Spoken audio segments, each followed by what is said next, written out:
Magandang umaga po sa inyong lahat na nagpapalo po ng aking channel. Sa umaga po ito ay meron po tayong pag-uusapan patungkol sa isang inspirational po na kwento patungkol sa tinatawag building our house. Or building your house. Ito pong kwento na ito ay patungkol sa isang elderly carpenter, isang tandang karpentero was ready to retire. Sinabi po niya sa kanyang employer contractor na kung saan ay yung mga plano po niya na siya po ay aalis na doon sa tinatawag house building business na yun, sa napakahabang panahon na kung saan ipaglilingkod niya, na sabi niya ay gusto niya ng mamahinga na kasama yung kanyang tinatawag sa pagtatrabaho, kasama yung kanyang asawa, with his wife, and enjoy extended family, doon sa kanyang tinatawag pamilya, So sabi niya ay he wanted to retire. So ang contractor po ay was sorry to see his good worker go and ask if he could build just one more house of a personal favor. So nalungkot po yung contractor na yung kanyang amo po, at ang sabi sa kanya ay kasi napakasipag po ng tinatawag carpentero na to, and nag-request po yung tinatawag contractor nang sabi sa kanya if he could build just one more house sa personal favor. So ang carpentero po ay sinabi po niya yes, but nung pagkasabi po nung tinatawag carpentero na yun ay hindi po nagiging maganda yung kanyang isip ng mga panahon na yon, at ang kanyang puso ay hindi po handa sa trabaho na yon. And ang ginawa po nung tinatawag ng carpentero na yun ay it was unfortunate way to end a dedicated career, kasi yung karpentero na yun ay dahil hindi po maayos ang kanyang isip, yung kanyang puso doon sa pagtatrabaho na yun, kasi siya po ay pagod na nung matapos po niya yung tinatawag last na project na yun, nung tinatawag personal favor ng tinatawag ng kanyang amo or yung contractor na yun, yung kanyang employer ay yung employer na yun ay pupunta po para inspect yung bahay na yun, and pagkatapos po ay sinabi niya dun sa tinatawag karpentero, pagkatapos yung inspection nung tinatawag nung tinatawag employer po niya, yung contractor po, yung bahay na yun na ginawa, yung last po na bahay na ginawa ng karpentero, ay sinabi nung tinatawag ng kanyang amo na sabi niya this is your house, my gift to you, sabi ng kanyang tinatawag ng kanyang amo, and ang ginawa po nung kanyang amo ay binigay po na yung tinatawag mga susi ng pintuan, ng mga pintuhan po ng tinatawag ng mga bahay po na yun. And ganun lamang po yung pagkamangha nung tinatawag karpentero. Was shocked because nahiya po siya kasi yung wala po siyang kaalam-alam na kung saan ay yung bahay na gagawin po niya ay yung last na bahay na gagawin po niya, yung katapos-tapusang bahay na gagawin niya ay ipagkakaloob pala sa kanya ng kanyang amo, bilang regalo, bilang gift sa kanya, dahil doon sa tinatawag mahabang paglilingkod po niya doon sa tinatawag sa kumpanya na yon. And ang unfortunate ang nangyari po ay hindi po maganda yung pagkakagawa po niya nung bahay na yon, nung last na bahay na yun, kasi ang ginamit po niya mga materials, mga substandard, and talagang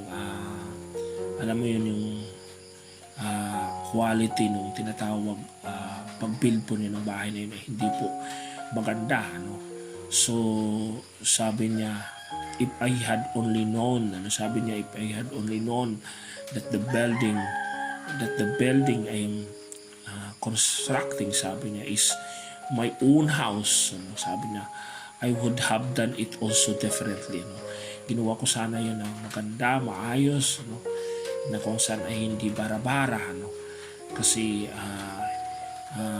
hindi po niya iniisip na mangyayari at magaganap yung mga bagay na yun, na kung saan yung bahay po na yun nagpagkakalog po sa kanya. But unfortunately ay nangyayari po ay ginawa po niya hindi maayos, ginawa po niya hindi maganda. Kaya yung resulta po is nandun po yung kanyang pagsisisi doon sa tinatawag sa bandang huli, kasi yung bahay pala niya nagagawin ay sa kanya pala yun. So it is with us, brothers and sisters, sa mga nakikinig or nanonood po ng video na to, we build our lives at one time, at a day or at a time, often putting a less than our best into the building, na kung saan ay meron pong mga pagkakataon na kung saan ay ginagamit po natin na mga bagay, mga material sa tinatawag pagpibuild po ng mga buhay po natin. Building our lives is, alam mo yun, putting less than our best into the building. Inilagay po natin yung mga bagay na kung saan mas mababa na kalidad, mas mababa na mga na tinatawag mga material doon sa pagbibuild po ng buhay natin. Kaya unfortunately nangyayari po is yung buhay po natin ay hindi nagiging matibay, hindi nagiging maayos. Unfortunately, ang buhay po natin ay humahantong doon sa tinatawag pag-collapse, or mga bagay na kung saan ay pag tayo po ay binabayo ng tinatawag mga problema, binabayo po ng tinatawag tayo po ay nililindol doon sa mga tinatawag pagsubok, ay unfortunately tayo po ay bumabagsak, na nagkakaroon po natin ng tinatawag matinding tinatawag devastation sa buhay po natin. We don't realize we have to live in the house we have built. If only we could do it over and over again, na kung saan ay makikita po natin yung worth, yung halaga po ng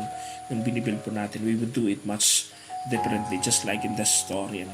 So I hope na kung saan itong story na to ay would alam mo yun, magbigay po ng tinatawag matinding impact po sa atin, kasi yung mga bagay na binil po natin before, ay we cannot go back, hindi po na natin mapabalikan yun, but we can we can build our future sa mga buhay po natin, just like the carpenter. There's meron po tayong magagawa, na kung saan ay ayusin po natin yung ating buhay, everyday, ay gamitin po natin yung tinatawag mga gamit po natin, yung tinatawag potential po natin, yung kakayahan po natin, yung abilities po natin na meron po tayo, and let's get a hammer, a nail, and place a board or erect our lives. Life is a do-it-yourself project. Our attitude and the choices we make today will help build the house we live in tomorrow. So therefore, the challenge for us is we have to build wisely, build our lives wisely. And pag ginawa po natin yung mga bagay na yun, ay wala po tayong tinatawag regrets, wala po tayong pagsisisi sa bandang huli, kasi ginawa po natin yung ating tinatawag pinaka-best, ginawa po natin yung ating magagawa upang magiging maganda po yung buhay natin, magiging matagumpay yung buhay natin sa atin pong mga buhay. So I hope na meron po tayong na tutunan, na cope up sa ating pong pag-aaral sa umagang ito. So ang Panginoon pong siyang magpala sa mga bagay natin pong natutunan at napag-aralan sa umaga pong ito. So ako po ay mapapaalam na muli ito po si Pastor Randy Balangkit, magpapaalam at Mag-iwan ng isang magandang umaga no, sa inyong lahat. God bless po sa inyo.